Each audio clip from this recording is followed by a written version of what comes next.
Every dentist eventually faces one question. Should I continue to build this practice or is it time to sell?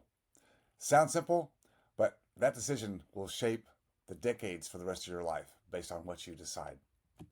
Most dentists underestimate what they already own, the practice. Yeah, that's the engine.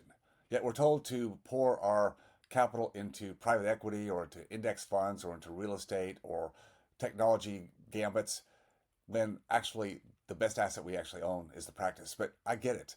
At some point, you get worn out and you're thinking, I built this practice because I want the time freedom. I want the optionality that it was supposed to give me, and yet it's not giving that to me. So the only choice I have is I've got to figure out how to get out of this thing, right? That's the question.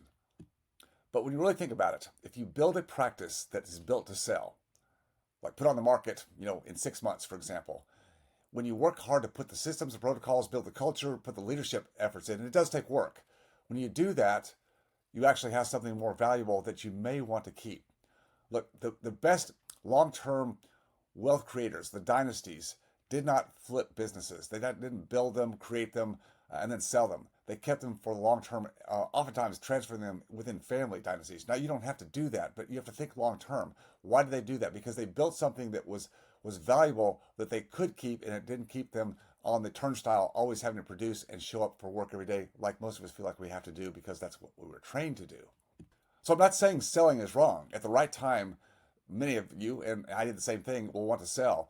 But if you do it too soon, you're going to find some hurdles that you didn't plan on when right in front of you, you had the asset that would allow you to have both freedom, but still have something that hedges you against the uncertainty of the world and still has the optionality to sell or even transfer some interests, partial transitions at the same time. It's the choices that we can create in our lives and not make these decisions have to be always binary. That's the worst, to have to feel like it's an either or, and it's not always the case. At our Blueprint weekends, where we have couples come that get together to design their lives and really focus on what's possible. In these rooms, the creativity expands and the optionality increases by measurable amounts. And what we found over and over again, not every case, some people again are ready to sell, but many times the person who actually has been looking to sell, they just haven't taken some steps forward that allow them to have that freedom. What happens when a doctor who's been in practice for a decade or two, or maybe three, decides, hey, what if I just cut a day off or a day and a half off? I'm working 2.5, maybe 3 days a week instead of the 4.5 I've been doing because I felt like I had to do it. When that happens, almost every time, that doctor's revenue and the profitability, the main thing, goes up. It doesn't go down, it goes up. Well, that just creates a less stressful life and something to say, hey, I still have purpose in my life if I can show up and not take insurance, certain insurances, if I can see only the patients I want to see, the treatment I want to do. What's wrong with that?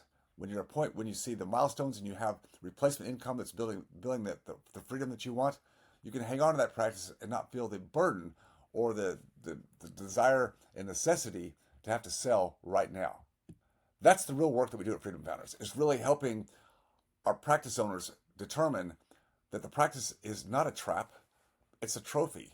You're the prize, not the prisoner, but too many people look at the other way around.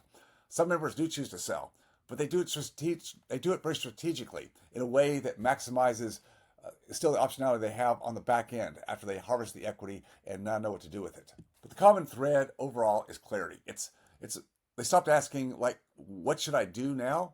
It's really asking about what serves your purpose and your freedom down the road. That's the real question at hand. So, build to sell or build to keep? That's the fun part about having optionality. Maybe it's both. Maybe you build it right and it's something you want to keep for a longer period of time. That's the kind of freedom that we build at Freedom Founders.